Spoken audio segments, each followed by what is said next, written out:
Sheriff. Good evening, everyone. Thanks for coming out. Thank you. At approximately 1:17 p.m. today, the Walmart in Gibsonton received a telephone call from a male caller advising he was 5 minutes away and was going to shoot up the Walmart. I couldn't be prouder of our deputies and their response. They arrived within moments and immediately gained control of this chaotic scene. They began evacuating a large number of patrons away from harm's way while simultaneously and without hesitation searching for the shooter.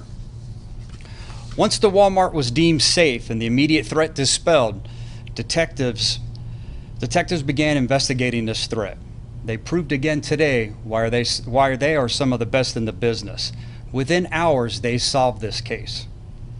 After a few more hours, they now have Wayne Lee Pageant, who made the active shooter threat, in custody and charged with a felony count of false report of using a firearm in a violent manner.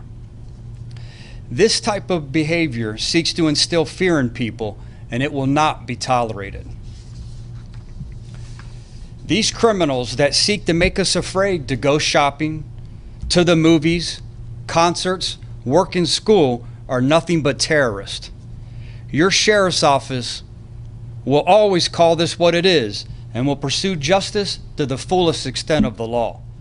We live in the freest country in the world, and after the events over the last few days, we all must be mindful of behavior that's out of the ordinary and take action to report it. I have to commend Walmart for training their employees, and in this case, the employee who received the call immediately called 911. At this time, I'll try to take any questions. Sheriff, did you give any reason whatsoever why he would do this, especially on this day of days? Well, he admitted to making the call. He admitted to blocking his number and admitted that he was intrigued with the shootings over the last couple of days. Any other priors with him at all? No, this is his first arrest. How old is it?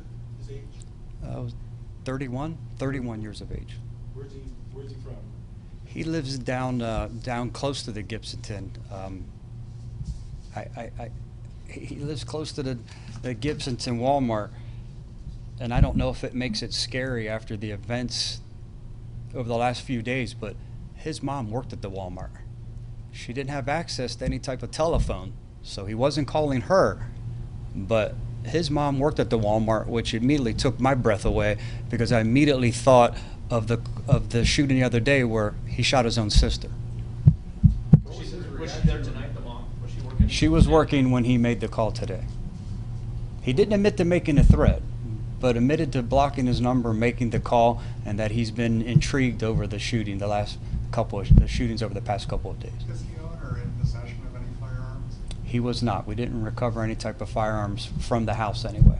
So I know at the time the threat was deemed not credible. Does that still stand tonight? It was still not credible?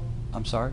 At the time, it was said that the threat was deemed not credible. Does that still stand tonight? We believe so. We're hopeful that there's no immediate threat. This has to be just disturbing to have this kind of news conference here, seeing what's happened over the last 2 days in El Paso and in Dayton, and then to have this kind of call had to just raise the hair on the back of your neck. Disturbing is a perfect word. After the events over the last week, we all fear for our safety to begin with. So to have an individual who, for whatever reason, wants to be a copycat or wants to instill fear in people for whatever that motive may be is disturbing. What's the message to anybody else who would even think of trying to make a crank phone call like this? If you make any type of threat, know that your sheriff's office is going to take it extremely seriously, expend whatever resources in a timely fashion to either find or unfound that threat. And because we are so concerned and we prepare so often to make sure we train for these types of scenarios, be assured that if any type of threat is received, again, we're going to pursue it to the fullest extent of the law. Can you give us any sense of how you were able to find him? You said he blocked his call. I know you don't want to give away your secrets, but any sense of how you were able to track him down so quickly? And unfortunately, if I did, it would give up some of our investigative components. Technology is a beautiful thing, and it's a great resource, not just for society, but especially for law enforcement as well. Sheriff, I don't know if this is early on the investigation, but we saw on El Paso that it was a boy or a young man that said that he was sending messages as a white supremacist and everything else.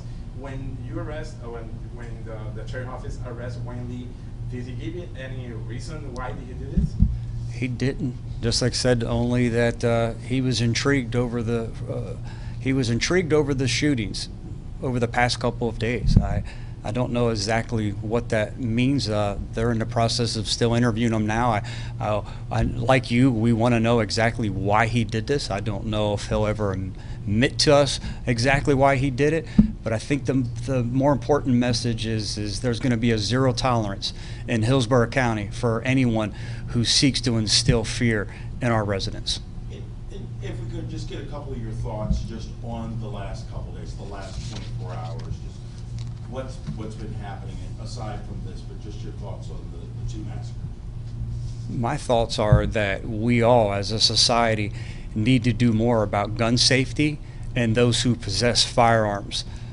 I've always said that there needs to be more scrutiny or testing if you're going to own a firearm, any type of firearm, some type of mental health screening. There needs to be an enhanced mental health screening when it comes to owning any type of firearm. Because anyone who wants to go shoot multiple people, their family members, or make a threat, whatever the case may be, obviously we can't deem them mentally healthy.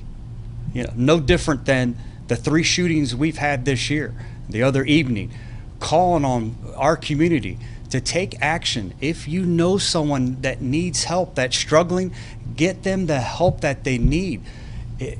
I hate to see this suicide by cop, and it's becoming too prevalent.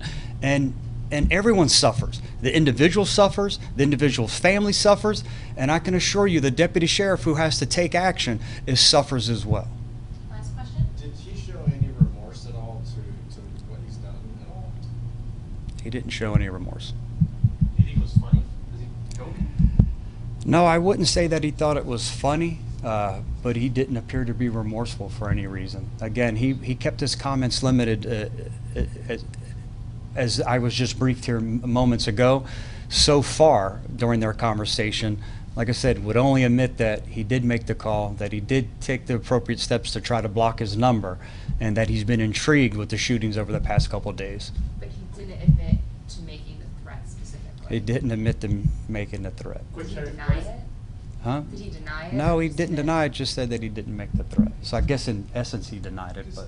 Quick, Sheriff, what is the message for the citizens that maybe they're out now, like, or tomorrow going to the shopping, to the Walmart, like, with all this happening? What is the message for the citizens that you maybe want to tell them? That your sheriff's office is going to keep doing everything we can, 24 hours a day, to make sure, regardless of who you are in Hillsborough County, you don't have to live in fear.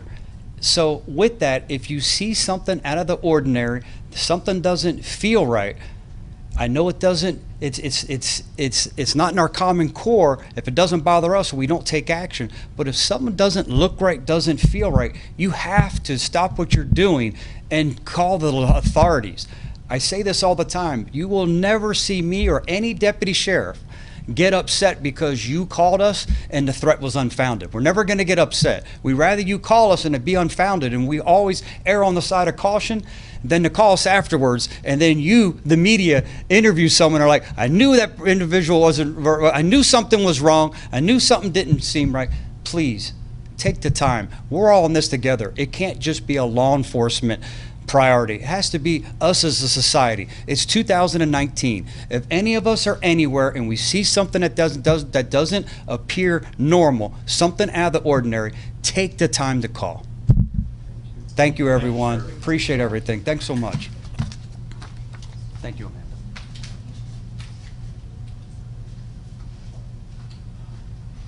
How old did you say you were again? 31.